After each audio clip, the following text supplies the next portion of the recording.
created by a bunch of randos in a Discord call. A man called Stranger.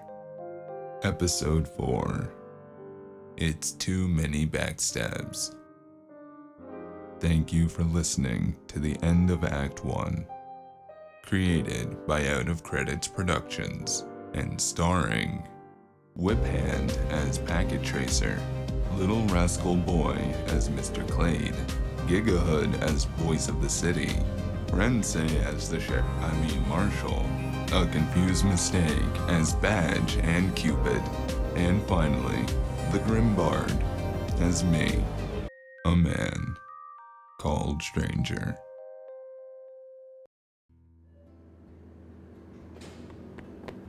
Right, damned. Where is he? I lost the signal right over there. Does it look like anything? I don't know. Blood, magical residue, magical... Nothing. We're going to the top. Shouldn't be far. Hey, can you... Guys? Shit, we lost him. Signal jammer? I think so. Will take him some time to get through. Then we should... wait. Could be walking into a trap. Something doesn't really feel right. What? What do you mean? Like, something literally feels wrong. Oh, please. You're worried over nothing. Come on. Whoa. Are you feeling that? That's what I'm talking about. Oh, shit. Are you a sensory type? If by that you mean I sense we should get the fuck out of here, then yeah, sure. I'm all censored up. Oh, stop being so worried. We'll be fine. Watch my 6. Alright. I pushed off the wall and shoved my hands into my pockets before slowly sauntering behind her at a pace to catch my breath. Outside, the air was still warm, and the drizzle had turned into rain up top. It was dripping down from the metal roof and spraying the walkways and streets around us. We were several stories high on this side, just above the downs overlooking one of the lower sprawls. Wind whipped my coat, and beside me, Cupid suddenly got very still. I could see her skin start to take on an almost pink tinge as light magic energy began to flare around her. What the fuck? I just felt the killing into the area skyrocket. Well, you should amp down. Whoever is doing that might be able to feel us. I'll watch the door.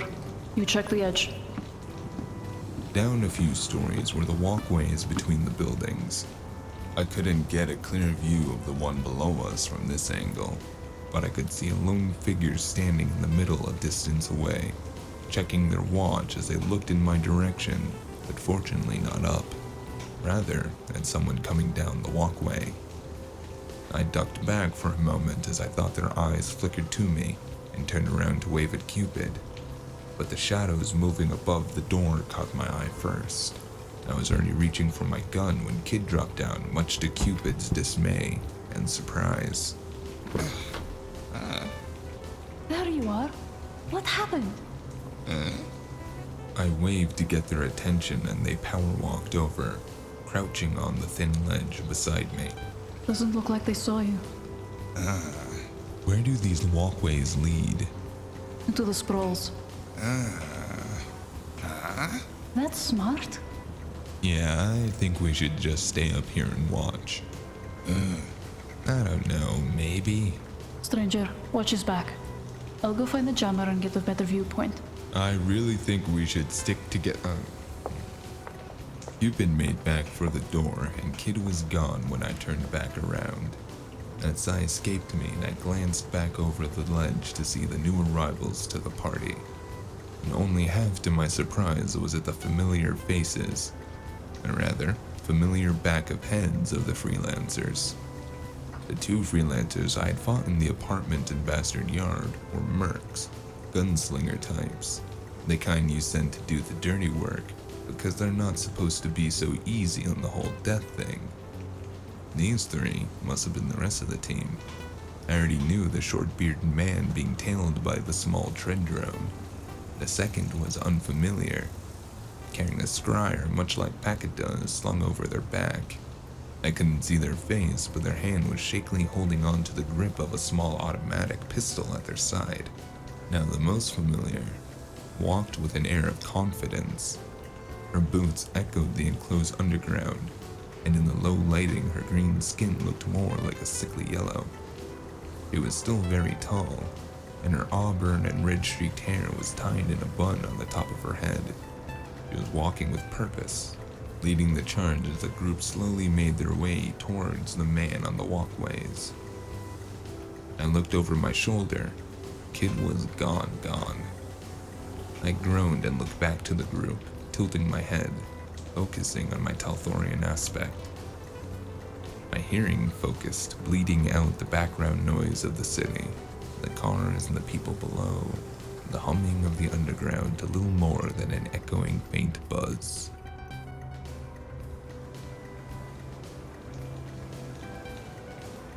You have a lot of balls to show up with demands after fucking failing the job. You have seconds to explain before I terminate the contract. You want to play ball like that? Fine. Let's not start with you fucking up the job. You better watch your words carefully. I did no such thing. You fucking know the intel was false, or at least incomplete. We were supposed to be hitting a buyout, and you very conveniently left out the players and the moods they were going to be in. Even if I had known the supposed exact details, would it have mattered? You were paid for a job. You do the job. You're supposed to be the type that overcomes little complications and obstacles. There's this thing called common fucking courtesy. It's when you let your employee fucking know they're walking into a corporate death trap. All I hear are excuses for your lack of oversight and failure. It wouldn't have mattered if it was West Side Orcs or the Tau men themselves. You're trying to cover your ass for screwing us into a bad job. If we had known what we blasted into, we would have been prepared, made the proper exit plan, charged the proper rates. We lost good people because you, at best, left out key information, at worst, led us into a trap. Your rates are what they were always going to be.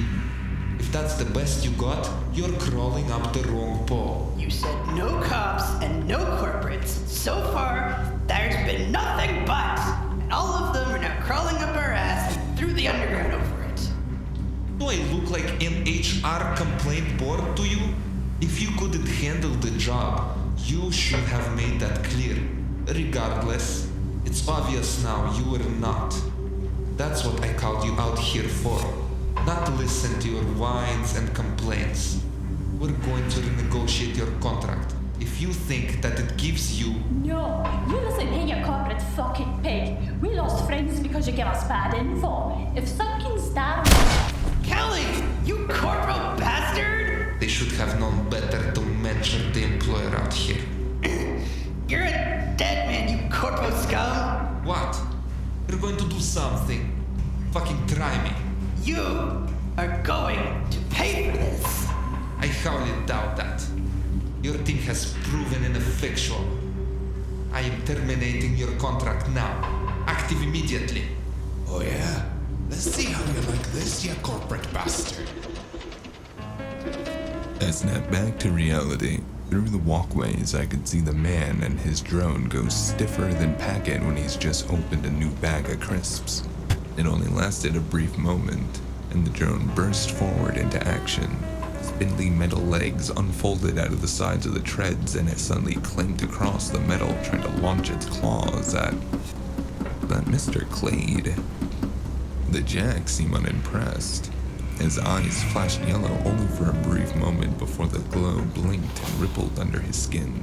The glow flowed onto his hand as he lifted it, bashing the drone to the ground with the ease of a professional baller. The large woman rose from the back of her fallen, holding on to a shiny-looking gun and began blasting. But her shots were wild from rage, pinged off the surrounding area. Mr. Clade closed in on her, his hand glowing as it wrapped around the barrel and wrenched it out. He knocked her other arm aside almost lazily as she swung at him, but the impact of her punch against him was just sending out small golden shockwaves of energy as he barely stumbled back. At this point, I was very content to just turn around and walk away. But I saw the shadows move behind Mr. Clade, and my AR glasses scanned it automatically. It sent me a notification, catching a split second of the whites of Kid's eyes and the glint of metal off his belt as he moved through the shadows. Fuck. Cupid. Cupid. Can't hear you. Hold on. Fuck. I looked over a last time. Everyone was moving so fast. The freelancer was about to eat it from Mr. Clade. Kid was charging down the walkway's overhanging beams. I couldn't help the curse that came tearing from my lips before my incantation did, as I launched myself off this roof. Alright, here we go. Starlight rise. The city blurred by, and my sight flashed green. I felt a wave of G-force wash over me as I shot down and towards the walkway. My feet barely touched the ground as I flew at them, landing a few yards away and sliding down the wet metal. When I reached them, Mr. Clade's pupils were only a split second behind my trajectory coming down the path. Anne was in midair, inches away from decking the freelancer across her square and heavy-set jaw. My eyes met Kid's as they were flashing with blue energy behind Mr. Clade, for a split second revealing his presence in the dark. The little man went into his shoulder and I slammed into his arm, which ended up proving no obstacle as the gun went flying, going up high and into the air, somewhere. But I couldn't follow it as I was preoccupied with my fingers wrapping around the freelancer's clothes, just as my vision began to turn back to normal. Fuck.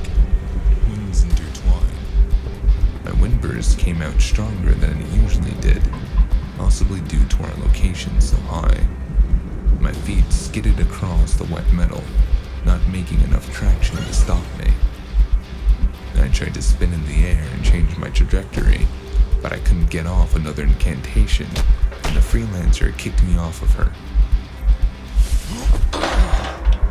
and landed heavily on my shoulder, and pain went shooting down my arm. The pain spread as I skidded several feet further on my back before coming to a stop by ramming into the metal railing. And the drone is shooting beams, akin to fucking hard light at me. I felt its heat burn the hairs on the back of my neck as I rolled. It seared out the edge of my coat with its neck shot that I barely managed to handspring over. I landed wobbly and surveyed the scene. Kid has his arms up, Tonfa laying defensively against his forearm as he tried deflecting the heavy blows coming down on him from Mr. Clade. Each blow I could see a shockwave of energy resonate from the impact.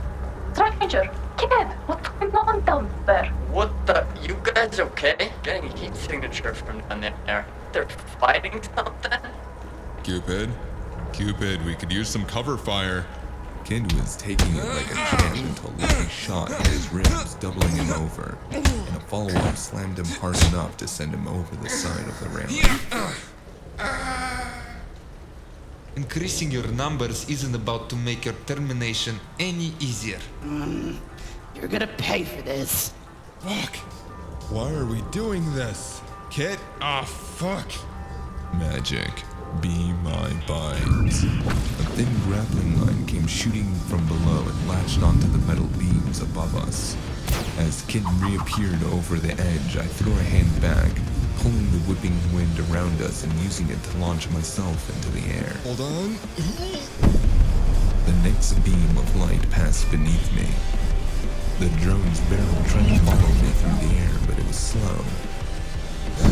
Gotcha. My second hand blasted him onto the walkway, past both the freelancers to the Jag who was raising his hand, a glow building in his palm, bubbling the skin underneath with concentrated power. He spun suddenly and dashed back as half a dozen pink arrows thudded into the walkway around him, throwing him off balance. Let's go, kid. I used that moment to land in front of him and introduce my metal fist to his ribs. His blast goes wide and Kid lands on the other side, grabbing his arms before it hits me and slamming him to the railing. We were successful, but I felt the heat rise a little too uncomfortably as the beam hit Jack. Several more arrows flew over my head and I turned to see the freelancer woman bashing them away. It forced her and the drone controller to move, giving me and Kid a chance to dash away. Fucking interference. What's going on up there? Stranger, get Kid and get the fuck out of here. Fucking hells. I'm gonna be feeling this in the morning. Are you okay? Oh, who the fuck are these guys? Before I could answer, Mr. Clean's arms glowed and with enhanced strength he was literally throwing Kid off. I knew I couldn't fight something like that on my own, not in this condition, so I pushed myself forward with my last wind blast in the chamber, catching Kid before he slammed into the metal beams. You're welcome, buddy. How about some warning before we do this next time? The indie. Why are you interfering? Good fucking question, Kid. Yeah, I know. Fuck the cops and corporates. But come on, man.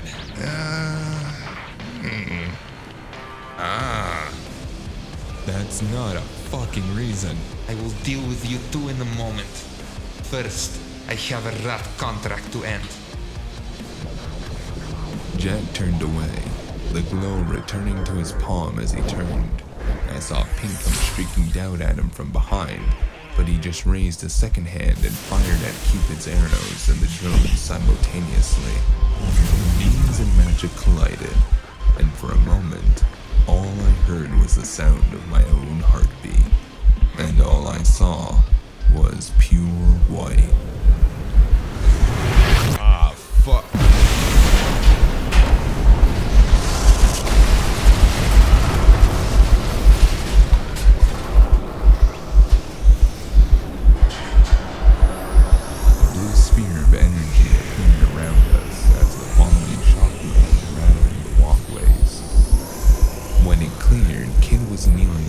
Left of the ground in front of me, his hands clasped together and emitting a blue aura.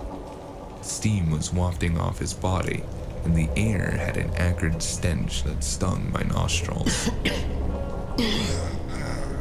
Come on, man. He faltered for a second before I grabbed his shoulder to keep him steady. The walkway around us was scorched. Bits and pieces of it were falling down below, and smoke dancing along what remained of the surface. Across the way was a corpse, smoking.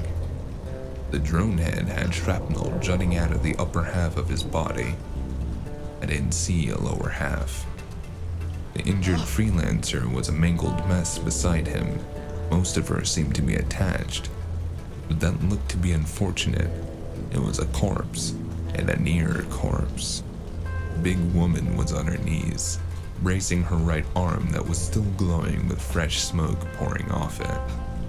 She faltered and barely kept herself upright as she tried to stand, bracing herself against the railing as her large arm felt limply beside her, dripping blood that sizzled on the heated metal. Holy hells! Are my circuits burnt? Everything's on fire! What in... You guys okay? Everything in the area just blew out harder than I did your mom's back. Can you hear me? I think it took the jammer as well. They're alive. I have eyes on them. I think Stranger managed to move them out of the explosion radius. Ooh, what was that? Rod, damned, we're alive. Kid saved us. I wasn't able to move us far enough away in time. Kid pushed me off and stood up straight, rolling his shoulder as he squared up again. He paused for a second, tilted his head to the left, and wiggled his fingers before glancing back at me for confirmation. What Fuck, fine. We need some answers anyways. Cupid, get down here. Shit. Hold on. I turned away in frustration, but Kid was already moving, and I took that moment to turn back with iron in hand. I didn't try to aim a shot too hard. I just wanted the jag to flinch back as Kid slid across the metal beneath my shots, closing in the distance. He sprung up last moment. There was a flash of blue magic, and he slammed Mr. Clade hard enough that his feet went off the ground. But he did come down hard on Kid, glow already beginning to rebuild beneath his torn suit and burnt red skin. Fuck, it's incantation. Magic. Be my binds. Weightless, senseless, but conscious, directed, kind of hungry. That's how I always felt doing this. My body ripped apart as magic flowed through it, and I momentarily became one with the flowing air. The beam of magic fired at me tore through the air, but I swirled around it, pulling myself back together underneath it, springing up on the other side to grab his arm and push it upwards, searing a hole into the metal above us. It worked, until a falling piece of metal wreckage smacked the back of my head and he managed to get his other hand around to me while I was blinking away in my sudden blurry eyes.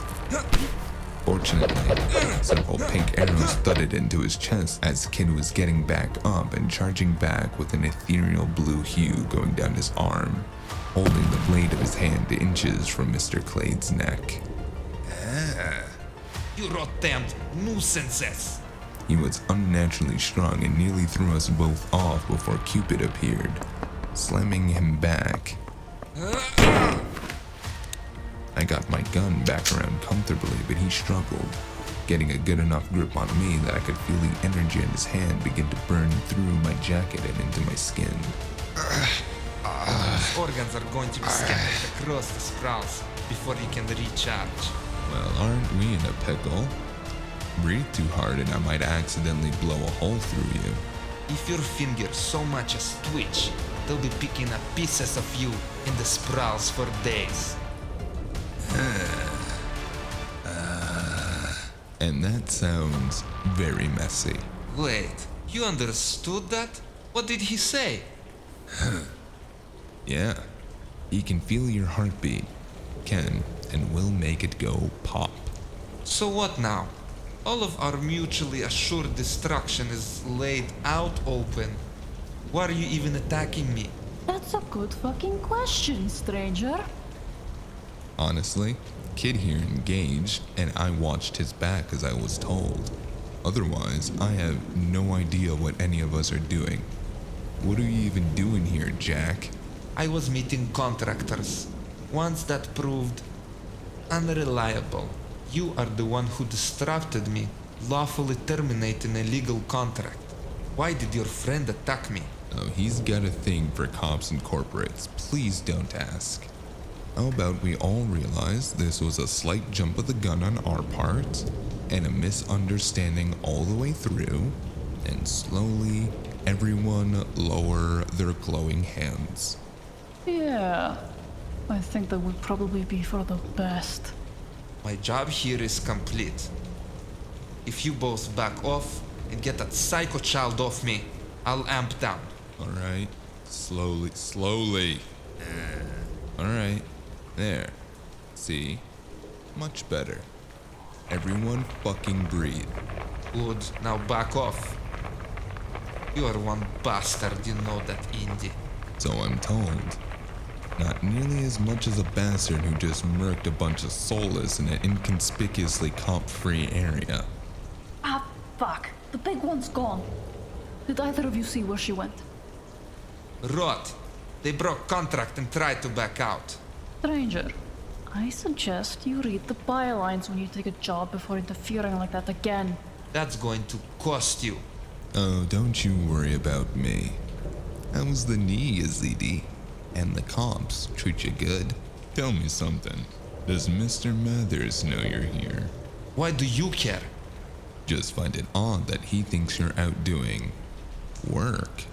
And here you are, killing soulless like it's the branding. Yeah? What of it? That's the life of the job, Indy.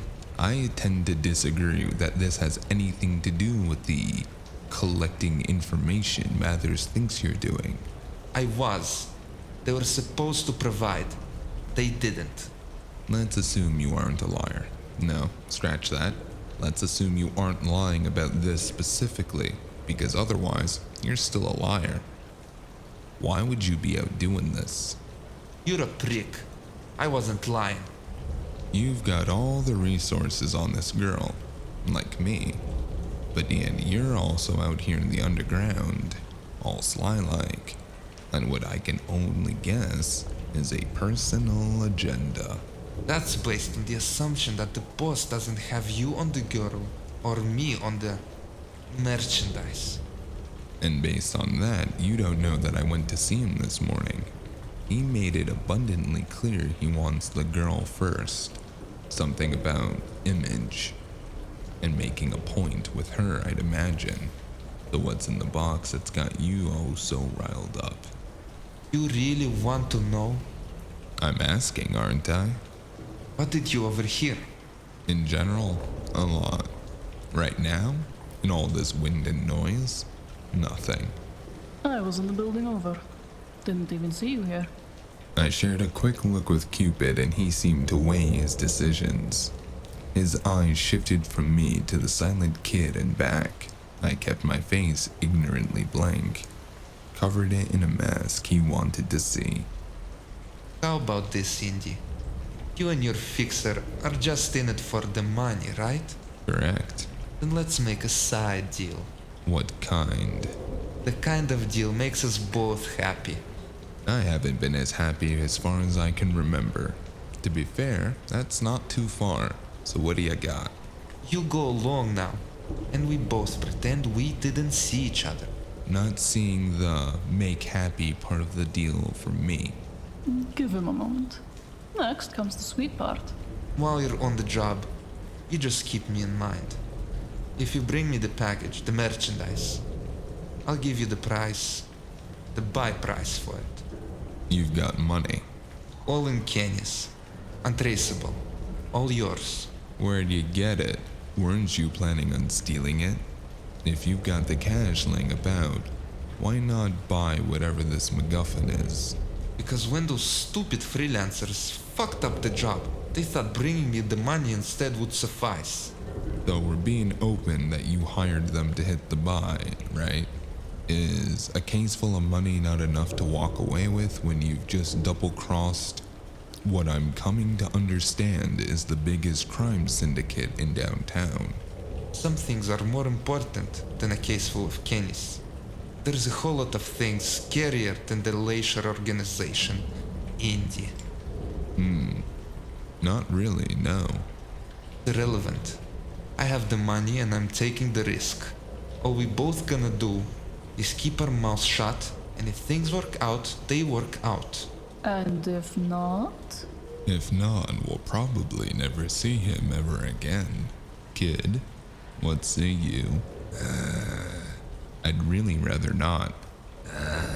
Stop being ridiculous. This is the best case scenario. Please. Then fine, it's agreed. If we find it, we'll find you. We're gonna walk away now. If I feel your magic trigger, I'll turn around and the cops won't save you this time. Likewise. Like a child. We both turned and walked. I don't know if he looked back. I didn't. I didn't holster either. Kid took a moment before catching up. His face was sour, and the twirl of his tonfa was getting angrier. Yeah, I know. Don't like it one bit either. Something's not right. Then we'll have to stay on our toes. Stay focused on the job. The rest of this melodrama is not our problem. No, you're going to chase down the lead. I'm going to go get a dinner done. You.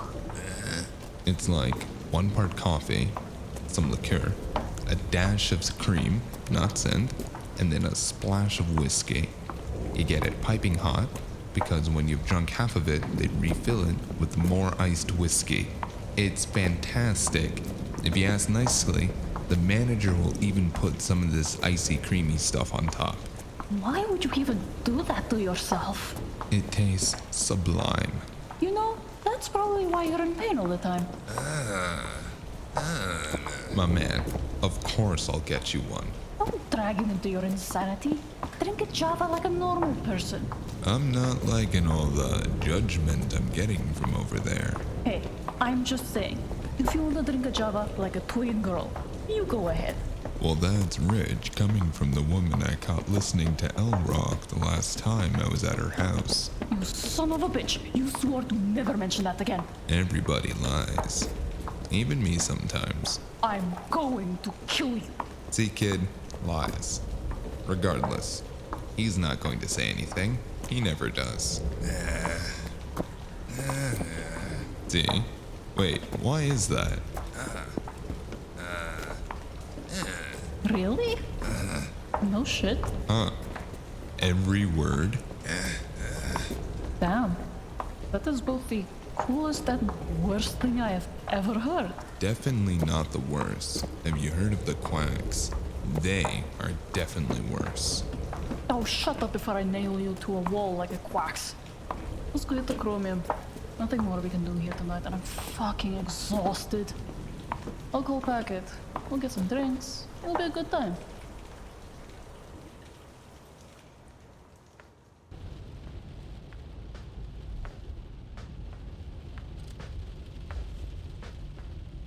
It was several hours later, and I was full of booze and fried foods.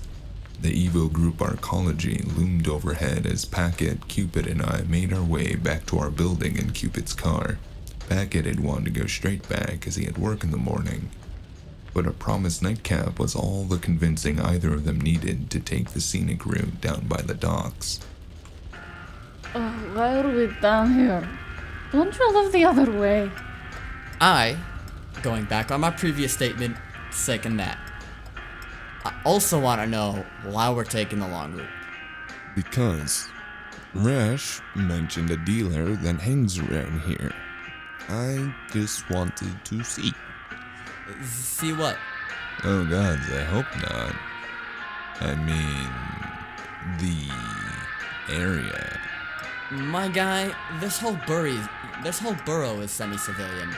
I could be pulling up street cams and surveillance on this whole area from the comfort of my bed. Probably. That wouldn't help. Why not?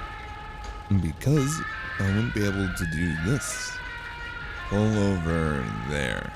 Fine, but make it quick. I've got work in the morning and Cupid's already passing out back there. I'm fine. I'm just going to rest my eyes for a second. I got out of the car and made my way down the block. One of the buildings we passed at the last intersection had a lone man standing beneath a street lamp. If doing that in the middle of the night in the dock district didn't scream, I've made terrible life decisions and can definitely sell you numerous illicit substances right now. And I don't really know what did. Hey man, you looking for something good? I got some pops, some smokables, some Andy, some nose candy, if you're into that. Even got some new inhalations, it's all the buzz, I'll get you buzzed. Oh, yeah. Inhalations. Not, smokables. Nah man, catch this. You see this? Like an inhaler. Push this little thingy right in, take a deep breath, and I promise you, never feeling better. Oh. And what kind of high am I gonna get? Well, I can tell you're a high-flying man yourself, so you like it. It's a boost to your whole system. Ah. And side effects? All you gotta do is take it in small doses. Take too much and you know how it is. Won't lie, this shit can burn out a motherfucker like a candle if you're not safe. So definitely not for a, burn on both ends kind of sit-in, huh? Nah man, couple of buffs, whichever's your way. That should do you good. Damn, man. Sounds great. Where are you getting stuff like that? Man, what you care? It's prime stuff. Medical grade. Price is a bit high because of it, but a man of your stature surely ain't lacking. Oh, yeah? And what's my stature? You know, man. He drawled off as we both got a better look at each other. It took me a second to place him, but then it clicked that I'd seen him at the pizza pub, the Made Man, earlier the day. He was getting a small package from that Mathers man in there. Hey, man. Ain't I catch a sight of you before? Where was it? The mall? No. The square, maybe. The realization hit him, and his eyes opened like a frightened rabbit. He shot off the lamppost and I lunged after him, Wait, no, run. missing by a hair as he took off down the street. I looked back, producing a small gun that he fired, but the bullets whizzed by me and I didn't feel the need to fire back. We made it to the end of the block when he leapt out into the street, not noticing a car coming blazing down with its headlights off. I could just catch a glimpse of Cupid behind the wheel, and Packet in the passenger side, whiter than freshly bleached silk. Hey, you guys mind getting that?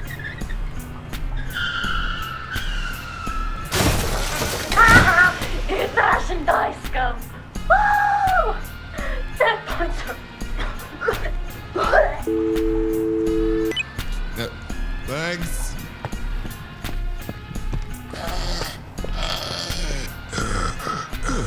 Some cardio really sobers a man up. Oh, come on. Stop your whining. You're okay. He barely hit you. You'll be fine. Oh, that leg's not looking too good. My leg's definitely broken. And my ribs. You gotta take me to a doc, man. Which leg? This one? Yep, that one. So, where are you going so quickly? I thought we were going to make a deal. I'm sorry. Tell Mathers he's got the wrong idea. Oh yeah? And what's he got the wrong idea about? I ain't trying to pull nothing on him, I swear. I was gonna come see him tomorrow morning. I blinked very slowly for a moment as it was my turn for a late realization. Not that he needed to know. Listen, man, I fucked up. I fucking swear on me mother's ash. I'm not stepping out on the biz. I thought we could get new contact straight from the source. I got scared at the bar, you know. That's it. Yeah. Oh, I'm sure he'll be ecstatic to hear that. Who's the new contact? It don't matter. Haven't heard from him anyways. Pretty sure he's a ghost by now. So all for nothing, huh? Look at you. Broken leg, bleeding out. What was it all for? You've probably got a concussion. Next comes memory loss and then literally who knows what. Not for nothing, I swear. Tell Mr. Mathers we got something good. Good. Something better than money. I promise. I gave him my best hard look while I debated what to do. But a hum from Packet brought my attention back around. What's the rush? Me and my buddy over here were just beginning to get acquainted. The shots drew attention. Ensign's inbound. We gotta go. Crash. Well, 'tis your lucky day, Mr. Drug Runner guy. I'll consider this enough for Mr. Mathers, for now. And you get to hope we don't ever see each other again. Ever. Let's go, Spacer Boy. Let's go. Alright, I'm coming. Go. God damn, you fucked that guy up. You get anything? Possibly. I guess we'll see in the morning. Is she good up there? Took it off manual after she nearly killed the guy. It's autopiloting to the office. We made it only a few streets down when green and yellow lights were flashed in the mirrors. Cupid cursed and tried slamming down the pedals, but instead the car pulled itself to the side and turned itself off. And she's using official software on her car. Why didn't you disable it? Well, how was I supposed to know that? Rot damned. Just act normal. All three of us were friends and to some capacity. We can probably just... Rot damn, what the fuck is Team Tao doing here? And I guess we're about to find out. Good evening. You're captain, right? Tao 10. Yes. You three all good in there. Perfectly fine, man. How are you? You want to try that with a bit more gusto? Oh, don't worry about him. We've just had a night drinking. On our way back home right now. Is, everything alright out there? We're in the area responding to certain calls. Ongoing investigations. You know how it is and all. We talked you leaving the threat zone. We were driving past the docks, if that's what you mean by anything. Any particular reason you're stopping us? We clocked the blood on the hood. I think that's technically not abnormal in this city, though. Maybe not. Was just wondering if you three saw anything. Don't be defensive or, God forbid, start running. That was like one time. One time that cost dozens of hours of overtime. My ankle still hurts from trekking around after you. Well, you just had to ask. Don't think we saw anything. We're on a case, but nothing related to a job with you guys. I don't think. Are you sure? There's a man on the curbside a block or so back. Maybe that's what you're looking for? What he means to say is no, nothing that has anything to do with us. I gave Packett some stink eye in the rearview mirror, and he gave back a small hapless shrug. Fine. I'll let you guys get going. See you in the morning, Packett. Don't be late.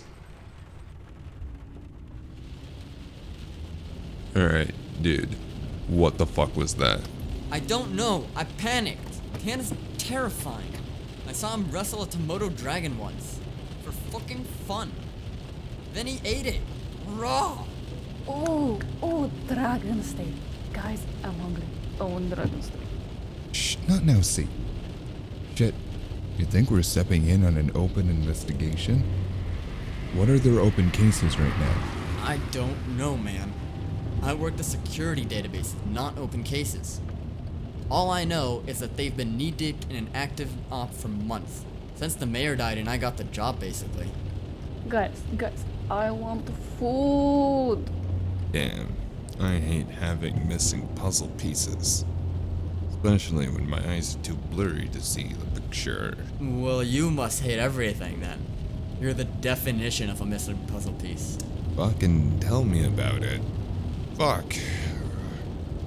Take the direct way back. We gotta duck out for the night before something bad happens.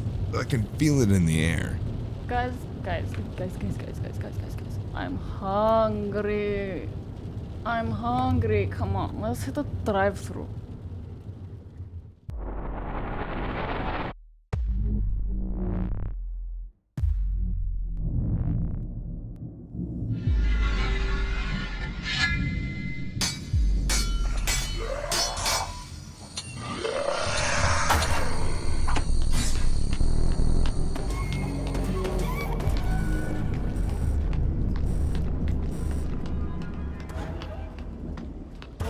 Hey, we've been running all night. Can we take some of them Z's? Maybe get a bite in my belly. We don't have time. We have to get to New Talfa by dawn. I get that. But really, I don't see what the whole big fucking deal is. Everyone's just a little mad right now. I'm sure we could slink to the well-sunk mountains. Just lay low. Not trek all the way to our enemy spaceport. The Telthorians were never the enemy, and you know that. Says the Lizlo one. My people have been dealing with them for years. Well, yours has. If you finish that sentence the way I think you are, you're going to get your mountains all right. I will send me straight through hell myself to get you there. Sorry. This whole thing has got me frazzled. You know what may be saying? Align with the Daltorians. This Axel incursion, the Dagurs turning on us. You mean the ones that are going to hear you if you don't talk quieter? Let them find us. Make it go for some bleeding round now. My gods, you're hopeless. Where is he? He should have caught up by now. He's there in that tree. Has been for minutes. Oi! Get down here! I'm actually behind the tree over here. Left a mark there. Thought it was a little too out in the open. Your presence is flooding the place. That's not good. How'd scouting go? Pretty well, all things considered. They were already following us. Figured we'd make it quick and pick up the pace after. So now we're the bait. And the others? Already gone ahead. We'll meet them before they hit the city. If we're really quick. Good, good. And you're sure of this spaceship pilot you called her? Hasn't failed me yet. Promised me that we're there by dawn, she'll be our ticket out. Alright. Let's make this quick then. Finally. Been dying to stretch my legs. Could you hold the bloodlust for just a moment and take less cheer in the fact that we're in over our heads? Again. We've always been the type to lead out the frying pan and into the fire. What's one more problem? Yeah, we really just can't go around ignoring it, can we? Let's hope we live to regret it then.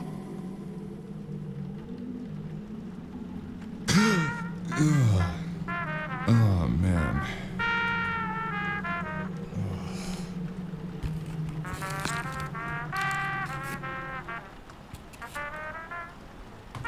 I really gotta do something about these visions. The next time the sun rose and chose to stream through my open windows, I was nursing a hangover to end all hangovers. One that felt like someone was driving an augmented arm blade straight into the back of my skull. I sipped my black java slowly, staring at the time pass as I waited for the call. A call, any call. Only pretending to ponder the case because any actual thought was making my head pound even worse. I was watching the window, because there's a lot of things you can learn from just watching. Sometimes, they're not important things, like the man with strawberry blonde hair sitting on the street bench playing with a pixel pet. Or, sometimes, there's something you wish you could unsee. Like the fact that the neighbors across the street need new blinds and have a very healthy, intimate relationship. Sometimes even, it's something mildly interesting, like the group of corporate assholes crowded on the corner across the intersection, oh so very suddenly watching my building, after following me down to the shops for breakfast all morning. And sometimes, they're not noticed in the moment, but rather important later, like the long black town car that was parked halfway down the block. I saw that, but as I said, more on that later. Way later. Yeah, it's Stranger. I've said don't answer like that. Sounds common. Yeah, You sound like a kid. Are you alright? We stayed up pretty late last night. How are you even okay? You were zonked out last night. Really? Don't remember. I'm surprised you even remember my name right now. I feel pretty fine. My car has blood on the windshield though. Do you know what that's from? Possibly related, but probably not directly correlated. Hopefully not our problem. Alright. Anyways, what are you doing? Brooding, I bet. I've much else to do besides that and recover. Kid's trying to chase down that lead, isn't he? Hackett's back to work, can't go stomping around all day. Besides, I am actually doing recon. Are you not home? I am. Then how are you doing recon?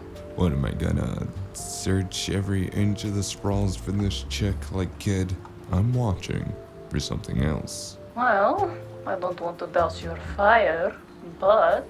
Aw, come on, no way.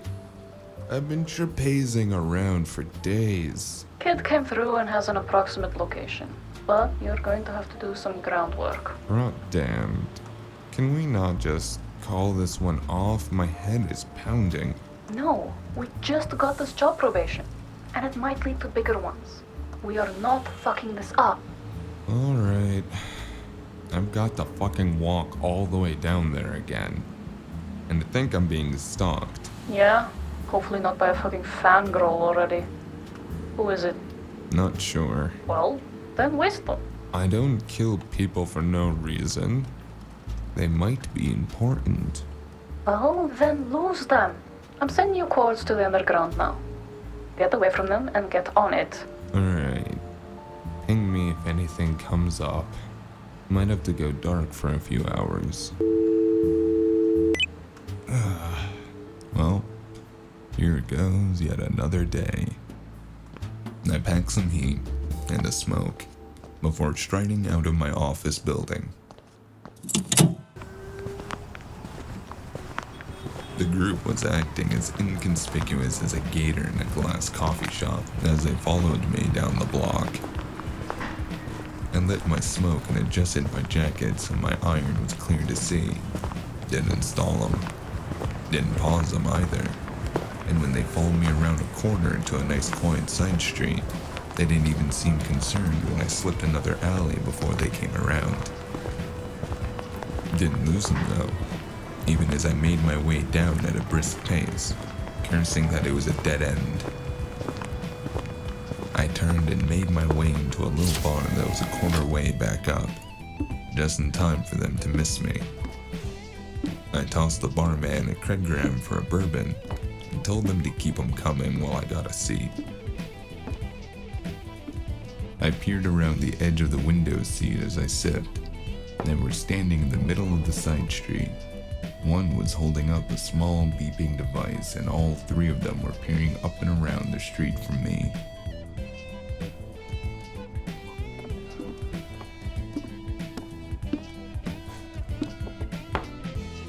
Why, hello there, my boy. Fancy seeing you in such an establishment. My greetings back. Sorry, I'm a bit preoccupied at the moment. Oh, don't you mind me. I am doing much the same as you are. What a lovely day for it, isn't it? Acid wash is clear. Sun is shining brightly on you. Oh, and what is it I'm doing? Espionage, my boy. Obviously. And that's what you're doing. But of course, why else would we be in such a dump? I don't know. I kinda like this place. You know, they say everybody lies, but you are a terrible one. I'm really not. I can read you like a book. Like a book. Are you shaking me down? Are you involved in this? Involved in what, my dear boy? That's an excellent question that I'll have to get back to you with a specific answer on. But for conversational purposes, I mean, this in general. I have no clue whatsoever as to what you could mean. I already told you clearly what it is I was doing. Espionage, yes. Now, you're following. You're yanking my chain, right? Stranger, I'm a civilized man. I would never yank chain in public. What? I don't yank. Well, okay then. Hey, what are you drinking? A fruity shaka. Mixed, not blended, for I am not a bitch. And a splash of rye on top for flavor. Oh, that sounds good. Done. It's delicious. I'm drinking an Elion 506. New cask. Why? What do you have against flavor? Got great flavor. If you find chewing on burnt rubber appetizing, sure. The dignified drink for a dignified man. Real dignity does not come from your drink. Dignity is only achieved through one's actions of self. For example, you hiding in here, quite undignified. Okay, firstly, ouch. Secondly, how do you know what I'm doing? You should pay more attention to your surroundings. Constant vigilance, as they say. He gestured out the window and I looked around the edge of the sill. The small group of corporate were in front of the establishment now, a small device in hand and pointed towards me in the corner of the building. Seems you've got an appointment. I will leave you be. Good luck, stranger. Be seeing you, son. Yeah, be seeing you. I downed what was left in my glass and leaned back in the chair. Spinning the glass on the tip of my fingers, I watched the window. I met eyes with one of the three stooges following me, and watched them run off with the confirmation they had me cornered. Another shot the bar later, and I checked for another exit. Bathroom window was barred heavier than I could pry, even with my augmented arm. The cook told me to fuck off, and I wasn't about to argue with someone holding a knife of that size.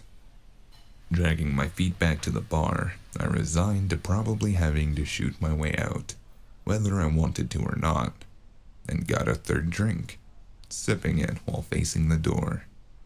There might have been other options that I probably could have thought through, looked into, but sometimes there's no point in running from fate. Didn't take long for whoever wanted a piece of me to come into view. And when they did, I immediately wished I'd made that mad break for it when I had the chance, and looked into any other avenue. Damn. Shit, even. God fucking damn it to holy high hells, actually. Two large men were planted in front of large bay windows. They told the stooges to scram and stood there, watching, waiting. I could feel the killer intent wafting off the one on the left. It was much larger than the other, unnaturally so. Its trench coat had strange bumps and curves in it, as if there was something between it and its body. I could see what it is once he turned. Tubes and wiring poking out from underneath his collar before he fixed it, flashing more on his chest as he moved. They were running into his neck and the back of his head. When he shifted his weight for a moment, I could see them jutting from his back beneath the thick synth cloth. The other one, just over 7 feet tall. Much bigger than even my lanky length and had a lot more muscle than I did on my best week. While I'd seen him in the bar, the last I'd really seen him was in a torn and burnt Seawad uniform. At 18, or rather, grizzly now that he was no longer on Team Tau, didn't look any worse for wear. If anything, he looked considerably better. Clean cut, shaven, looking fed and fat. He was wearing a sea green suit with golden trim, akin to those stooges. He tapped again, knowing he had my attention, and gestured me outside. A somewhat surprising gesture, as I assumed the next one was going to be the squeezing of a trigger. Thanking the barman and apologizing to the patrons for the noise that was about to happen, I began my way outside.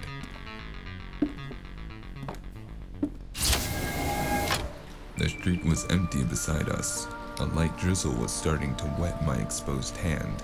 I didn't give them the chance to box me in and stepped forward, pistol level and already flaring my magic in the breeze. My odds here were low, but never zero. But there were always odds. I just didn't want to know them. Look who it is. Finally come to say hello. Well. The lizard scuttling about. Well, if it ain't literally my least favorite people I know, Do I have something of yours? Look at him. Still got a mouth on him, that one. Unfortunate we're not here to do anything about it. My eyes darted between them, waiting for them to make a move, but they were lax in their stance. Grizzly even had his hands up to show he wasn't reaching. We both knew the ex-enforcer didn't need a gun. If anything, I knew him to be considerably worse with. You can lower your iron. We're here to talk. All peaceful like. No harm intended upon your sweet little head. Why can't I believe that? Because you're a paranoid freak? That's rich. Because everybody lies, most notably in my time here, you two. So please, tell me why I'm not using the element of surprise to shoot you both. Or better, why aren't you in jail? Ha! We told you that all your effort was useless in the end. Were they? What did you think was going to happen? Boss cut a deal and here we are working the corporate sector. No harm, no foul, anyone considered. You killed the fucking mayor. Did he? On whose word? With what? Do you really think Ensign's gonna go to the board over this? To what end? Fight off all the sunken? You're telling me they just let a premier enforcer go? Just like that? Prices were paid, thanks to you. For God's sake, Johnny, not here. Stand the fuck down. We're here on orders, not to fight. The both of you amp down, and we can get this over with as soon as possible. And be out of here before we start smelling like swamp ass. The ex-enforcer's shoulders slumped and he half hung his head for a moment before shaking it, like out of a stupor and refocusing his piercing cybernetic eyes on me. You, the indie on the lookout for the girl? Yeah? Maybe I am. Maybe I'm not. Your soul brand number is 257595? Could be. Are we going to be playing this game? Who are you then? What I am is a guy who doesn't like being followed. Oh yeah? Well, fortunately for us all, there's a lot of things not to like around here. And guess what? I got one especially for you. Unfortunately for you, I don't mind shooting none. Real big talk for when it's not 3-on-1. Even bigger talk coming from the guy not hiding with a sniper rifle half a block away. Listen here, you half-soulless freak. We're here to talk and you're gonna listen. Spare me your empty threats. I'm not even going to play along, so you probably have a minute before I smash one of you over the head with the other. Oh, we got ourselves a killer over here. Talking about empty threats. Fucking try me. They stifled back slightly at my tone. Good. They did keep coming closer. Bad. They didn't have any weapons in hand, but they also didn't need it either. Hey, whoa, hold on there. Consider that your only warning. Another step and I start blasting. If you want to do this, you should have tried days ago when I was all doe-eyed and rested. I don't have the patience for this today. Hold your lead there, killer. Or this time, it'll be me taking the gun. Look, stranger. We're sorry to be interrupting your clearly busy day. None of us want to be here. So be a good fucking champ and listen before this gets ugly. Only the first shot is free. Then say what you want and fuck off. Or preferably, just fuck off. There you go, tough guy. If you don't know, we're represented Sunken Star. You might have heard a little bit more about them since our little mishap. Couldn't possibly know what you're talking about. The last time you interfered in something that was none of your concern and ruined our lives? Oh, that. Vaguely rings a bell. Well, maybe I have. Maybe I haven't. Maybe I don't care. I do know that I don't care all that much for whatever this is. Maybe I don't want to interfere or get involved again. We both know it's a little too late for that. If you knew who we are talking for, you'd be talking with a nicer tone. Since you already know who I am, you should know this is my nice tone, my very best. I take it to the cleaners every week, get it steamed and cleaned for stains on the weekends. Gotta keep it well oiled and running. Now the fuck do you two overpriced and disgraced street security want? You're just asking for it. Still a little too big for his britches. Another spacer boy thinking he's a big shot in town? You know what? Know what, metalhead? Hey, boss said you need to do this job, but... Even if I could trigger my second incantation in time, I doubt I could have fully dodged the blow he dealt me. 1 second he was in front of me, the next he was inches from my nose and his fist was ramming my kidney. I sunk to the ground, a metallic irony flavor filling my mouth as it filled with blood. I didn't know where my gun went, and I looked up to reach for it only to see Grizzly spinning its chambers. Nice piece. Who'd you steal it from? Hardy har. Actually, that reminds me, I still have your rifle. Nice piece that is. Gonna use it to fill your ass with. My eyes saw white, then stars. Then when the blurring is faded, the barrel of my own gun. Well, okay, I deserve that one. And technically it was his gun first. I could feel magic bubbling inside me, threatening to pulse out. I wasn't sure what would happen if it did. To me, with that gun in my face. To them being, I don't know, generally more powerful than I was. The enforcer might have just been chromed to the hells and back, but I didn't recall Grizzle being that strong when he hoisted me up by the collar, keeping the gun in my face. Oh, we're listening now, aren't we? Done being a wise ass. Actually, I agree with your friend there. You should really cut this conversation short and bounce back up to the docks in your fancy little dancing shoes before... I'm really tired of your constant whining. Johnny raised his massive hand to hit me again, but Grizzle waved him off, moving the gun away from my face, but having an iron grip I wasn't breaking unless I could get out an incantation, or a tear straight through my clothes. Thought you didn't know much of Sunken Star. Are we gonna keep on playing this game, or what? I can wise guy at you all day. Why are we still here? Listen here, mister. What would you like me to call you? Numbers ain't no way for a man to address another man. And a stranger ain't no name. It's stranger. Just stranger. Because I don't know you. I don't want to know you. We're not friends. We're not even colleagues. You are a pain in my ass, and right now, a disturbance to my morning. He's making this real hard, Grizzly.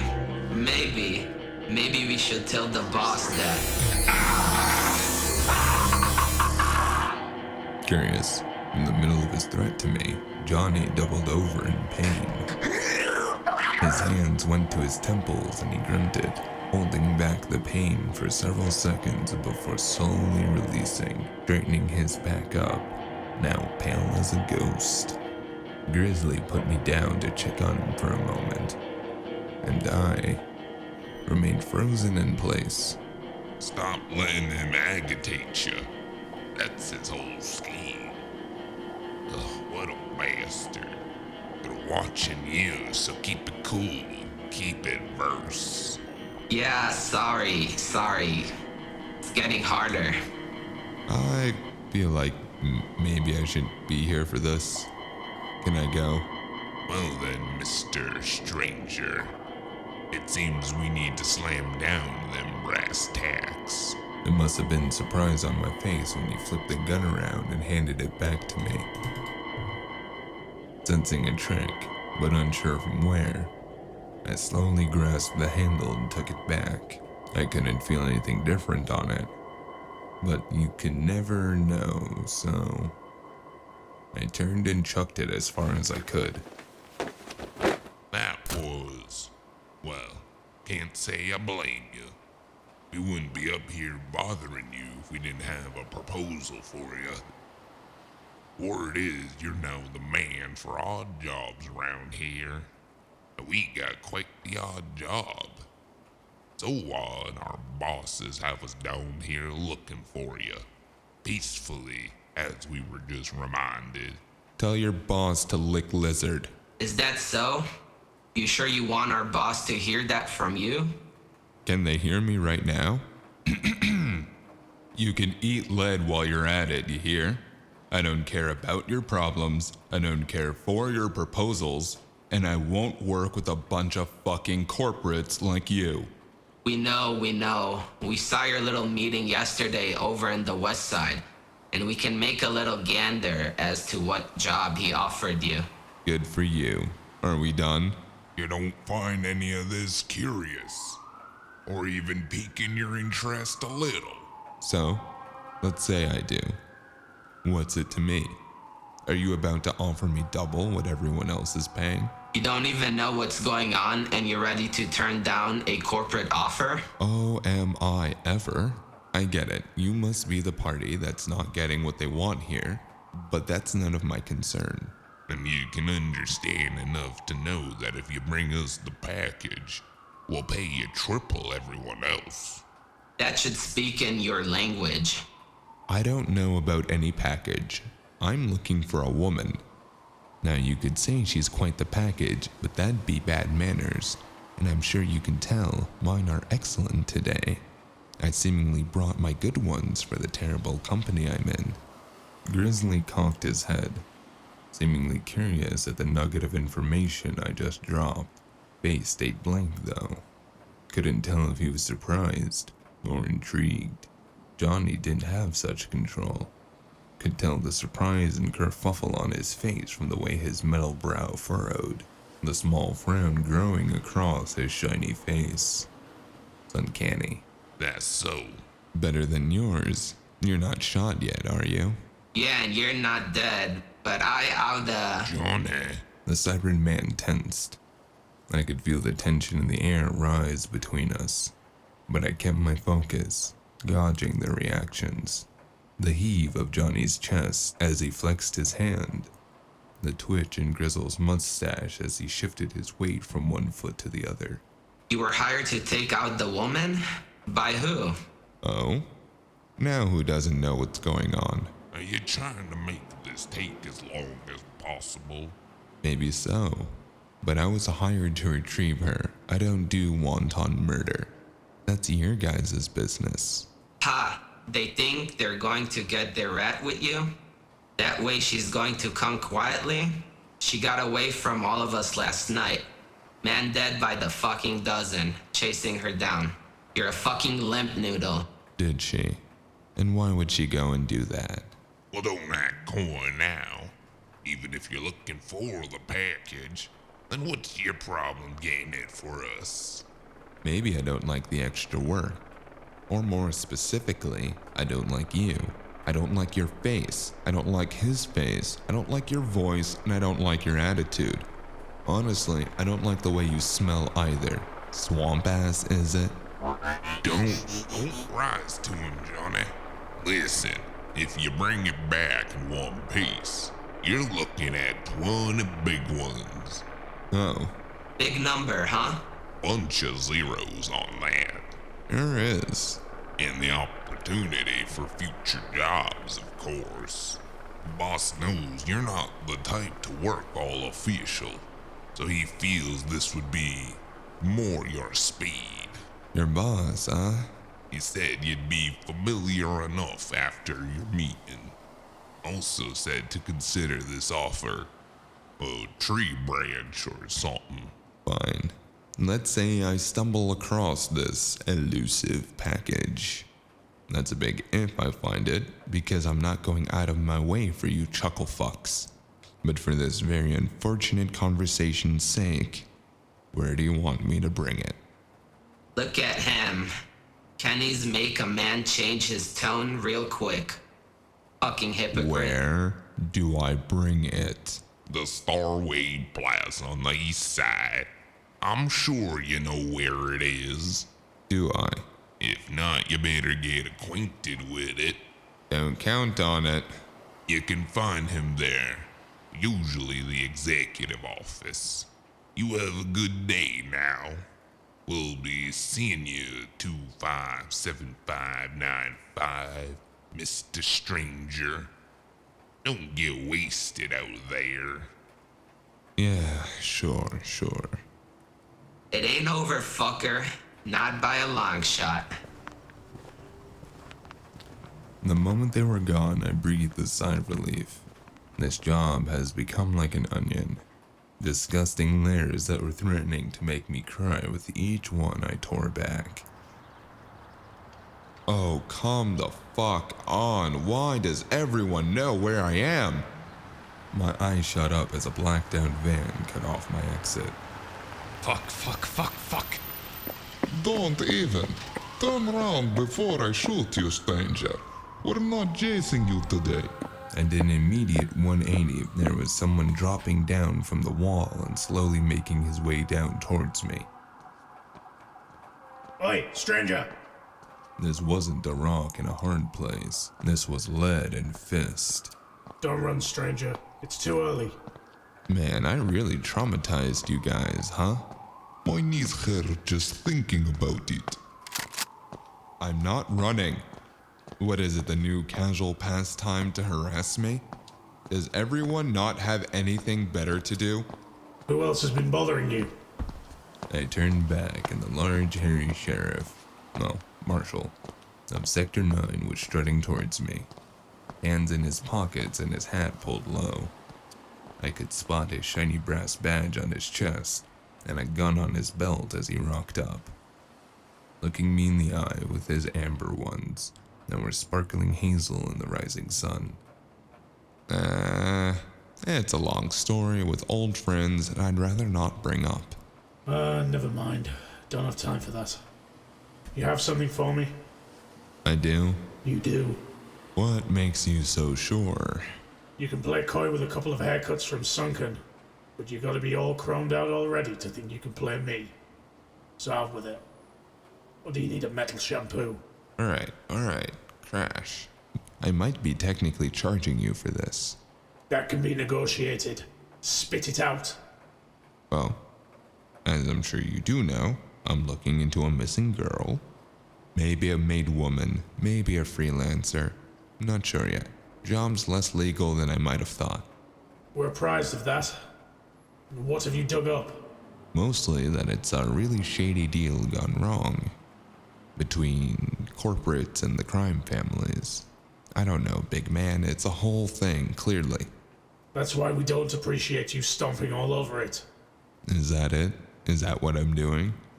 Is it connected to a case you guys are working? In some way. Okay, well, work with me here. What's the continued interest to you? It is amongst a couple of ongoing operations. Tim Tao is looking into a certain Mr. Khalid. And so were you. Was I? Yes. Yes, you were. News to me. What for? We'd assume your case is involved with the black-collar crime he's suspected of. That feels like a crime you're making up. Having seen and worked with you, it's just about anything from your swamp hunting pal to you bumped into him on the quarter moon once and now he owes you a life debt. You make me out to be way worse than I actually am. You can continue to play dumb, but Packet Tracer triggered a sub-protocol meant to track anyone trying to access a certain Maribeth Rain's file. How about that? Did he now? He did. For you. Do you know this for sure? Yes, stranger, we do. Oh. Can't really deny that then, now can I?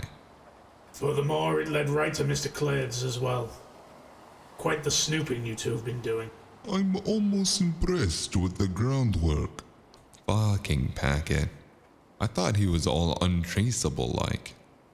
Packet wasn't covering your trails because he's allowed in Ensign networks, something you are not, for obvious reasons. So then technically, I wasn't in the networks. He was. So what's the problem? He's not on the job with you, and you're not on an active case right now. Well, what's really an active case anyways? When I call you and send you a case file. Oh, literally that. Basically, yes. Well, I'll tell you what you want to know. I don't have much time, but I think at this point it's clearly related. What do you know? Someone crashing it, girl on the run, West and East Side orgs looking for her, Sunken looking for this package. Gangs just, I don't know, doing gang shit. Sunken, as in Sunken Star Enterprises. Have you confirmed this? As much as anyone can confirm anything. Everybody lies, and the truth is not always so apparent. Why is it particularly bad that they're involved? For all intents and purposes, stranger, consider any and all interaction or involvement with the mega corporations particularly bad, especially for the likes of you. Good point. Aside from the fact, you're also corporates. And cops. You said gangs were involved. Yes, if I'm telling you this. What is it that you are even investigating? This city is larger than you realize, stranger. Everything has more to it than it seems at face value. That means nothing to me. We suspected some of the companies on the west side are beginning to slip beneath the line, and it's beginning to uncover more than we assumed. Even deeper of a hole if what you say about Sunken Star is also involved. What's your investigation in relation to all of this? There's been a new big player in downtown for the past few months. They've been laying low and staying in their lane. So, isn't that a good thing? But they stepped out, or showed some weakness. The west side has amped itself up into a frenzy. And what I'm investigating? Unclear. We thought it was a deal between the West Side families gone bad, but with the new information, we'll reassess and plan next steps. And you'll be letting you know anything that I find. Yup, I know. Good. A word of advice? Unsolicited, but sure. If you find your missing girl, duck faster. I opened my mouth to question him, but he turned and walked away, coat billowing in the light breeze around him as he got into the van. Tau 10 did the same. I was finally left alone with my thoughts, and a very long walk.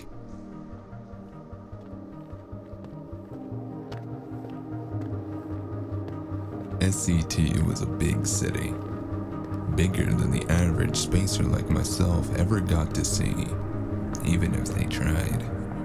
To be fair, it would depend on the type. From what I'm told, most are up in the skylines, partying it up, maybe in Uptown, living the high life, or on the mega train, seeing the sights and living the dream. Rarely do they even spend more than a long moment in downtown unless they're stuck in traffic. They remain in their gilded and neon towers, overlooking the city from its center crown, even those in Midtown, towering over the rest of us still below them.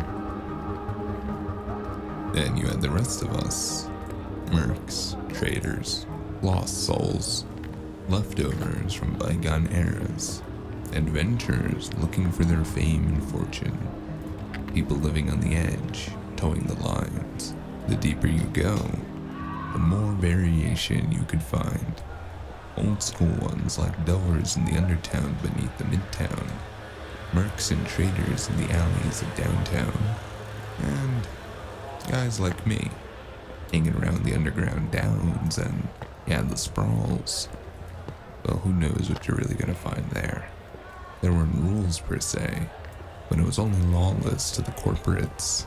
There were unseen, unspoken guidelines, revered leaders, hierarchies, who made a society, and some chose to live in it. Some had to, but even then, that only stretched so far. on a planet covered in mind-numbingly large chunks of debris and old remnant pieces of the fallen Nucaminopolis. The soulless people down here were quite literally sprawled out beneath the city.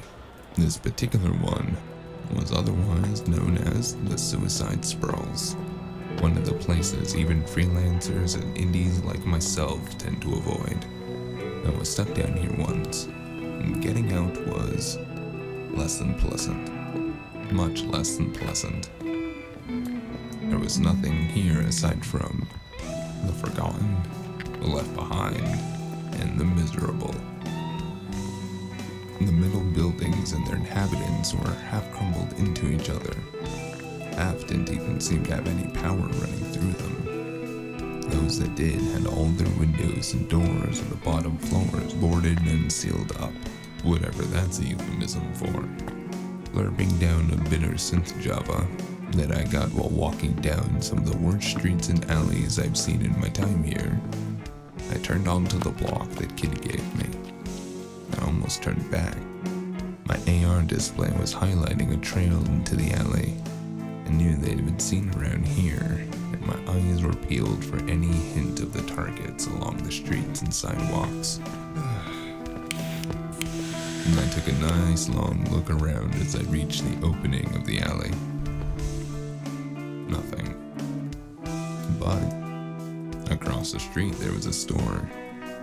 And if I wanted to be generous and call it that, it was more like a stall, built out of scrap and refurbished metal into the wall of nearby buildings. It took up what was left of the sidewalks, and I could see a pair of wizened eyes staring at me from behind a line of displays, filled with small basic things like sweet-smelling soaps, uncontaminated bottles of water, and 9mm ammo. I dug around for a lighter and ignited the tip, taking a long draw as I perused his wares. Hey, you got one of those to spare? I'll trade you for water for it. You got any Java back there? I'm desperate enough I'll even have another rice or synth. Nah, no Java down here. Not even the fake stuff. Are you looking for anything else? I don't got a lot, but I appreciate the smoke. Hard to come by down here. I shook my head and waved off the questionable-looking packet of rations he offered me. I had a different kind of appetite. Shucks. Slow night tonight. Yeah, slow night. Yeah. Say, you wouldn't happen to have a camera on this thing, yeah? Maybe one that caught the alley up ahead. Used to. Up until last night, actually. I have something watching the top while I sleep. But last night, even the cameras got picked clean. He pointed up and my eyes followed to a couple of broken security cameras. I moved closer to inspect them, using the light off my shades to illuminate them in the dark down here. One of them had a small hole going clean through it, and the other's shell was only dented, but had half of its guts spilling out, hanging loosely by only a few remaining wires. You, looking to buy security cameras? Not the place for that, no? It looked like they got shot out. You have a recording? Yeah. What's it to you? Have you seen the footage? Checked it this morning to see if I could find out who ransacked the place last night. Didn't see much, but it must have got to the cameras first. Bastard. I'm looking for someone I think came by here. Maybe before, maybe your cameras caught them. You mind if I take a look? I'll make it worth your time. Sure. Come right back here. I circled the small shop and entered through a waist-high swinging metal door on the side. It was cramped in there, and the vendor was crouched down behind the counter, banging a small screen while cursing under his breath. After a moment, grainy images began flashing at what must have been topping out at 10 frames a second. So slow it was like watching a slideshow. But it showed me what I was looking for. After a few moments of fanoodling and getting the times right, we got to the frames of a suited man running down towards the alley. He stopped at the entrance and turned back, pulling something from his jacket. That something evidently became a gun as the next frame showed muzzle flare as he took a few shots back down where he came. He was so caught up in the shooting, he didn't see what looked like a small container, barely bigger than a ring box, fall out of his pocket into the ground. Is that what you're looking for, yeah? Keep going. A few more seconds later, and someone else, hunched over, some dingy cloth draped over them, came into shot. They made a beeline for the fallen box and retrieved it onto their person quickly, before looking up worriedly and suddenly fleeing. And there she was, Mary Beth Wren, in the flesh. She stopped at the mouth of the alley, but facing down it, she raised her hands to defend her face from an unseen attack. There were 3 flashes of light, then the camera glitched out. Furious, I leaned back from the small screen and took a last draw from my smoke, flicking the butt into the street and lighting another, offering a second to the vendor, of course. That's just good manners. Which one of them you're looking for, hmm? Big man or little girl? I don't know yet, but I have a feeling I'm about to find out. Thanks for the help. I slid the McKinney and made my way to the alley shown on the recording. Knowing what to look for, and it only took me a moment to find it. Hiding a building down was a dirty and battered-looking man, gleaming back at me from underneath a cracked streetlight. I've heard we've got a friend in common. I ain't got no friends. Really? Because a friend told me you found something pretty sweet. I ain't find no nothing. Damn, really? Uh-huh. Because if you didn't do no finding of no nothing, then I ain't got someone to give this shiny Kenny. A friend we don't have in common told me to give. A certain someone. You get what I'm saying, yeah? They promised 2 Kennys. Who did? Our friend. I thought we didn't have any friends and you didn't have any little package. I saw him dig through his raggedy clothes in the cart beside him for a long moment before he pulled out a small box, not much bigger than a ring box, raising it towards me. See, didn't find nothing, but want 2 Kennys. Uncredit. Can't spend no credit. How about I give you 3 and you do me a favor? What favor? Already found thing. Just need you to make a loud noise if you see anyone else coming down the alley. Yeah? Make a noise. Real loud. Sure. More men come make big noise. Can do. They give me more Kennys. I reached into a pocket in my jacket and pulled out 3 shiny crystallized looking coins and offered it to him. His eyes glowed and he was already stretching out his hands, but I kept to my distance. I dropped the coins into his hands and snatched the box from him, gave him a thumbs up as I turned around. Yeah, sure they will, if you make a loud enough noise. As I slipped the box into a more secure pocket in my jacket and returned to the alleyway. There were less footprints than you'd imagine down here. And when people are running for their lives, they leave very remarkable footprints.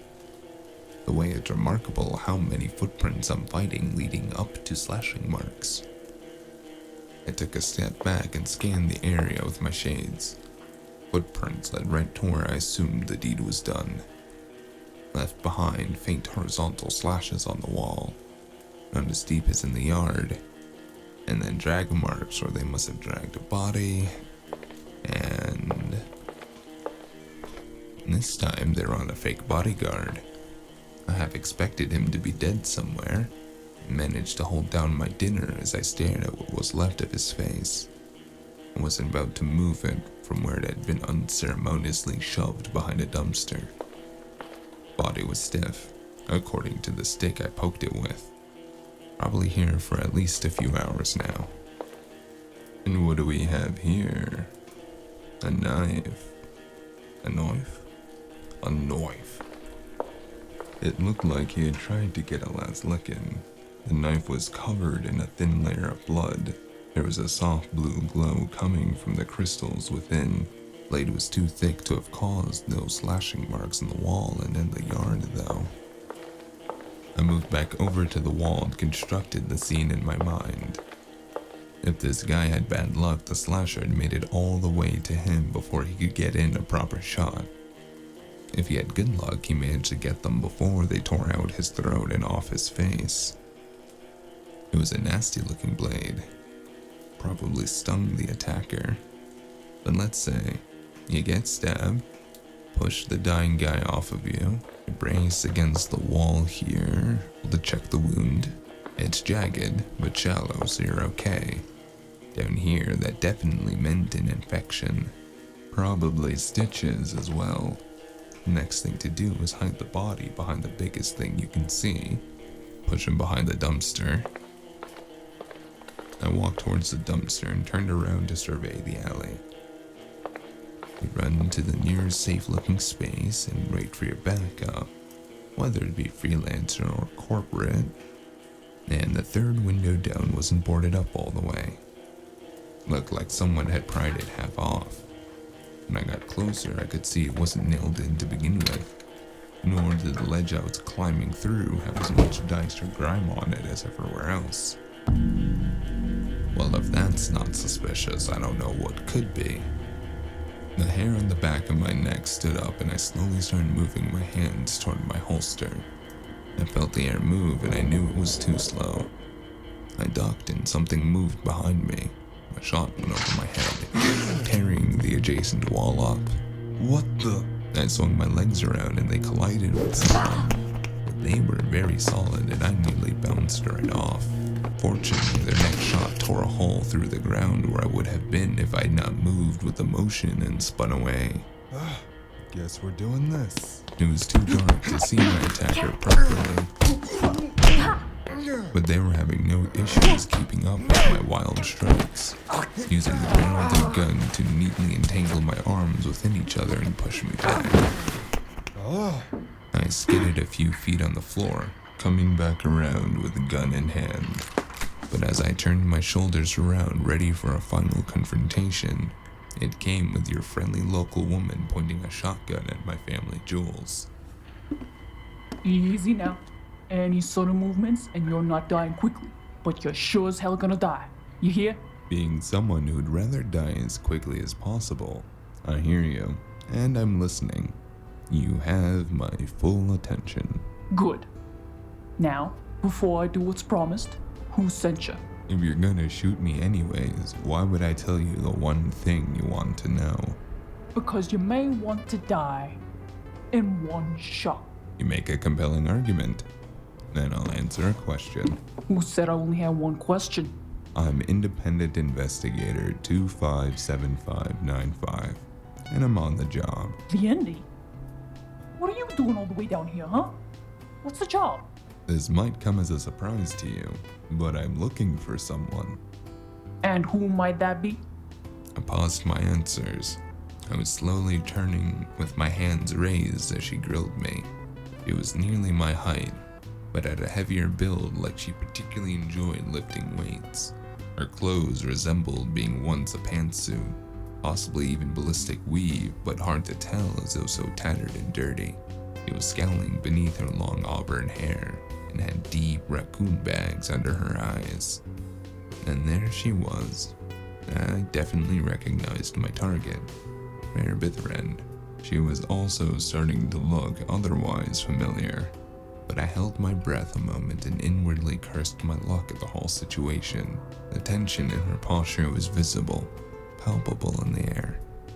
Wouldn't happen to be me, would it? No, I'm looking for a civilian assistant who went missing on a jolly jaunt to the underground, and I'm pretty sure that's not what you are. And what do you think I am, Mr.? What even are you going to buy now? Stranger. Stranger? Yeah, because I'm not from around here. I'm a stranger. Clearly, or else you wouldn't be bumbling around like a fool in the swamp. No, not anymore.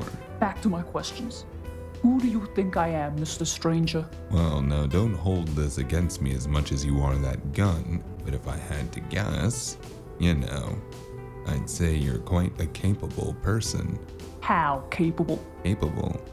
and creative enough to be part of a forged cover story that fool a corporation, a crime family, and diligent enough to keep it long enough until their target surface, whatever it is that may be. Well, if I'm so smart, this doesn't look like the place I'd be in right now, would it? That's a good point, though I'm pretty sure is wrong. You clearly think a lot of me. Though I do. To be fair, you did have quite the severe problem, didn't you? One wherein someone else, also very capable and clever, so much so they managed to fake a freelancer hit to try to set you up so they could get away with it. Seems like I didn't have a good enough plan then. But it wasn't just yours, was it? Which is why you haven't shot me. You don't know whose side I'm on. Which leads to my question. What went wrong? You still talk too much. Got too greedy. No, not you. You all planned this for too long for that to trip you up. Someone betray you. No, I don't think you'd have any more rats on your team. So someone got over on you. Oh, there it is. You're the one that got screwed. That's quite the story there. But maybe you got something wrong. Rarely. But I do my best. So what now, Sergeant? Shut up, will you? Someone might be listening. How'd you know? Put it together. Everyone's always so surprised when I actually know what's going on, even though that's my job. So, are we gonna put the guns down and talk about our next steps? Her lip curled back into a hint of a smile for a split second, but disappeared just as quick under a scowl. There is no next step for us. You're working for the lashes and I'm not blowing my cover. I'm just waiting for the others. Once they get here, we'll see how to make sure it's intact. You see, so about that. Ranger, what's the problem? So wait. Hear me out. I wasn't sure if it was you until I got here. So, looking around us, I can assume you've lost your gear and are waiting for a Tau to track you down. Through whoever was sent to track you and get you out of here. Yeah, I get it. You're a very smart little boy. Yeah, hold your opinion because, well, allow me the sheer misfortune to inform you that your friends ain't coming. I lost them before I even got to the sprawls. Pretty cocky of them to come down here, but... Well, there's nothing stopping me from blowing your brains across the floor so you don't report back to the lashes and getting the fuck out of here. Wait. I've got a counter proposal. Fine. Make it quick. I suggest you listen real close. I saw her face freeze for a moment and the tip of her gun raised ever so slightly as she turned her head just in time to see a pair of thick, hairy arms smash through the window and wrap around her. I flung myself back before she could pick her gun off the floor and laid it heavily on the table. Both me and it went tumbling back over onto our sides, me grunting in pain and it providing me with a little cover. Her gun was forgotten in the fray. And instead, she was slashing at him with the blades coming out of her augmented fingers. She was quick and got him a good few times. Red was running freely down in his torn white shirt and jacket. How do you like that, you glittery fuck? It was starting to slow, but then his weird golden glow played over him and I could see his wounds begin stitching themselves back up in real time. Alright, my turn then. You wanna go too, Sprinkles? My starlight rhymes. I got close, but she turned on me just as fast as I was. And I was in no condition to be keeping up with that kind of speed as my side was screaming from all the bruising and poundings I'd taken. Fortunately, as she split her attention between us, the moto arms over there got a grip on her shoulder from behind. And after she used his brick wall of a body as an immovable backboard to nail me in the solar plexus, I brought my right hand back down on her with enough force to stall her, giving me enough time to pop my gun out of the compartment in my other. Alright, enough. I've got the gun now. Next person to hit me is going to the odd dogs and a body bag. Stop moving, you little bitch. Fucking make me, motherfucker! The woman squirmed a bit in his grip, but realizing her position, slumped down. And the bleeding corporate was looking terrible, but kept a strong enough grip on her. Well, looks like you were right. You do have a knack of these things. I'd sound a little less smug there, big guy. I've got the gun, and I'm not done deciding that I don't want to use it. Why shoot me? You've got all you want. You're completed your contract as for now. I'll call my boss to confirm. Walk away. You're not taking my target until I get paid. Make the call. Fine, fine. You just watch the girl. Here, cuff her. He gave her a nudge towards me, and I kept my gun up as he bumped into me. I slapped a pair of metal cuffs on her and let her lean on the wall beside the table. We both stared at each other. I had the upper hand here, but we both know there was going to be a bit more nuance to it than that. You could just let me go now. We could easily both overpower him. You know I can't. He's turning in my contract as we speak. Besides, you just threatened to shoot me, like twice. Can't blame me for trying. You know he's gonna take me to the lashes. I didn't even know my client was the Lashers. Don't blame me for this. You shouldn't be stepping on active cases. I barely did anything. You're the one that had this perfect plan, one that probably had months of prep to go into it. And by all means went off flawlessly. Yeah, until it didn't. Which you could be helping to undo. You know, the good thing. That is not my problem. I'm on a fucking contract. And you know I'm not the one who's going to be cleaning this mess up. Either I'll be dead or Tao will find me. I'd think carefully about your next move. This might come back to bite you. Just confirmed with Mr. Matters. 2 days retainer and the extra? Bills sent by your fixer. You should be notified any second. My AR pinged with a message from Cupid. Payment received. There was also a lot of question marks and other messages, but I deigned to ignore those. I pushed the woman back to Mr. Clade and lowered my gun as he grabbed her. Before I lowered it, I noticed that Mr. Clade had come back in with a briefcase. A sealed briefcase, the type I'd already had much history with. I gave it a questioning look that I shared with him.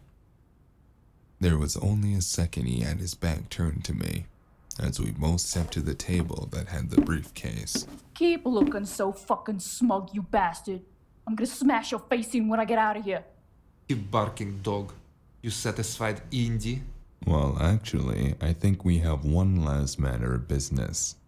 That being the sunken business is not my own, and I feel it shouldn't be Mr. Mather's either. I think I can smooth that over real easy enough, though. I'm pretty sure I can be bought out of this whole situation. You'll walk away. No word, no problems. Hopefully, we'll never meet again. I mean that. Ever. You're also a real bastard, you know that? I threw Little Miss Tau 22 a wink. Fine. It's dirty money now. We don't want this tracing back to us. Already too messy.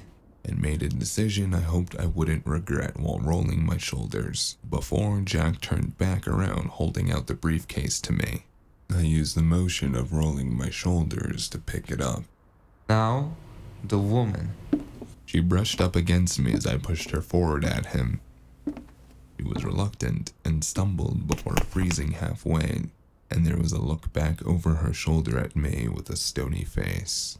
I won't forget this. Well, I hope we don't get to say that. You have yours and I now have mine, so I think this is where we're gonna part ways. Maribeth, Jack, to never meeting either of you again. To never see you again, Indy. I walked down the sprawls that night. Considerably richer man in more ways than one, I hoped.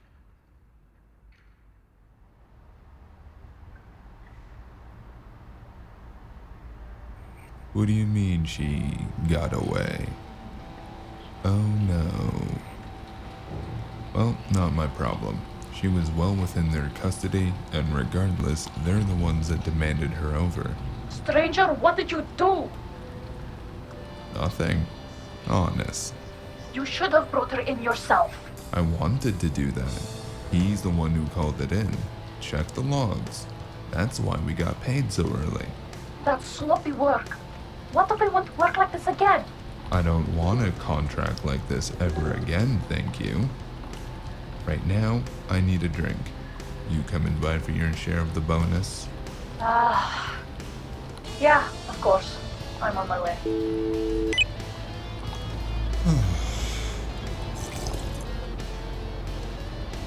Well, who would have guessed it? She broke out. And the Jackson ends in custody. Places unknown. Sucks from others, but that's the name of the game, isn't it? Everybody lies, everybody cheats. Some people scam, some people try to kill. All in the name of the black collar game. I stared at that ring box in my hand for just a moment before dropping it into my desk drawer. With a content sigh, I removed my bottle of breakfast bourbon from beside where it fell. Beckett and Kid would be here any moment to get their share of the Kennys found. They were both happy to split it. I didn't need any more ill-gotten gains. All I needed was a nap in this sleepless city. Oh yeah, and a new knife. The one I have seems to have gone missing. Rod damn it. Come in. Hello. My greetings, yes. One of us looks lost, and I know it's not me. What can I do you for? Yes, quite. Well, I happen to be looking for a certain someone. Oh, really? Who? Well, it's just... A man called Stranger. End of Act 1. Thank you for listening to episode 4, It's Too Many Backstabs, and stay tuned for the beginning of Act 2 in a couple of weeks. In the meantime, you can watch The Man Called Stranger shorts, and you can join the Out of Credits Discord, where you can find the cast doing things. Don't forget to like and review the show on whichever platform you're listening on, or support us on the coffee. And finally, a thank you to the rest of our cast. DBK as Johnny, Diasaru as Wolfgang, Mina Kitten G as Little Larry, and finally, Mortimer and Givi as more voices of the city. We'll be back in a couple of weeks testing out shorter episodes with Act 2, beginning with episode 5. It's clinically aggravated, so stay tuned and don't go nowhere. Because you don't know what's out in the bayou, but it knows you.